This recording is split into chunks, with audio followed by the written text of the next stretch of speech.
പാമ്പുകടിയേറ്റ് കണ്ണൂരിൽ ഗുരുതരാവസ്ഥയിൽ ചികിത്സയിലായിരുന്ന 4 വയസ്സുകാരി മരിച്ചു. കാസർഗോഡ് സ്വദേശി ഋതു ചന്ദ്രയാണ് മരിച്ചത്. അതേസമയം തൃശൂർ കൊടാലിയിൽ വീടിനുള്ളിൽ പാമ്പുകടിയേറ്റ 10 വയസ്സുകാരൻ അനോഷ് ഇന്ന് ആശുപത്രി വിടും. അനോഷിന്റെ സഹോദരൻ ആൻജോ പാമ്പുകടിയേറ്റു മരിച്ചിരുന്നു. തിങ്കളാഴ്ച വീടിന് സമീപം കളിക്കുന്നതിനിടയിലാണ് ഋതുചന്ദ്രയ്ക്ക് പാമ്പുകടിയേൽക്കുന്നത്. ആദ്യം പരിയാരം മെഡിക്കൽ കോളേജിലും പിന്നീട് കണ്ണൂരിലെ മിംസ് ആശുപത്രിയിലും പ്രവേശിപ്പിച്ചെങ്കിലും സ്ഥിതി വഷളാവുകയായിരുന്നു. ഇന്നുച്ചയോടെ കുട്ടിയുടെ മരണം സ്ഥിരീകരിച്ചു. വീടിന് സമീപത്ത് നിന്ന് മൂർഖനാണ് കുട്ടിയെ കടിച്ചതെന്നാണ് വിവരം.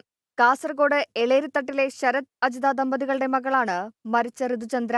അതോടൊപ്പം സംസ്ഥാനത്ത് ഇന്നലെ മാത്രം റിപ്പോർട്ട് ചെയ്ത പാമ്പുകടിയേറ്റ കേസുകൾ 9 3 പേർക്ക് കോഴിക്കോട് ജില്ലയിൽ മാത്രം പാമ്പുകടിയേറ്റു. പാമ്പുകടിയേറ്റെന്ന് സംശയിക്കുന്ന 15 കേസുകളും റിപ്പോർട്ട് ചെയ്തിട്ടുണ്ട്. 108 ആംബുലൻസ് വഴി കണക്കുകൾ മാത്രം നോക്കുമ്പോഴാണ് ഈ സംഖ്യയിലേക്ക് എത്തുന്നത്. കഴിഞ്ഞ 5 ദിവസത്തിനിടെ 83-ലധികം പാമ്പുകടി കേസുകൾ റിപ്പോർട്ട് ചെയ്തു. തിരുവനന്തപുരം ജില്ലയിൽ ഇന്നും ഒരു മൂർഖനെയും പിടികൂടി. അതേസമയം തൃശൂർ കോടാലിയിൽ പാമ്പുകടിയേറ്റ 10 വയസ്സുകാരൻ ഇന്ന് ആശുപത്രി വിടും. സിൽജോ ജോൺസി ദമ്പതികളുടെ മകൻ അനോഷിനെ ഇന്ന് 3 മണിക്ക് ഡിസ്ചാർജ് ചെയ്യുമെന്ന് അങ്കമാലി അപ്പോളോ ആശുപത്രി അധികൃതർ അറിയിച്ചു. കുട്ടിയെ കോടാലിയിലെ വീട്ടിലേക്ക് കൊണ്ടുപോകില്ല. 24 തിരുവനന്തപുരം.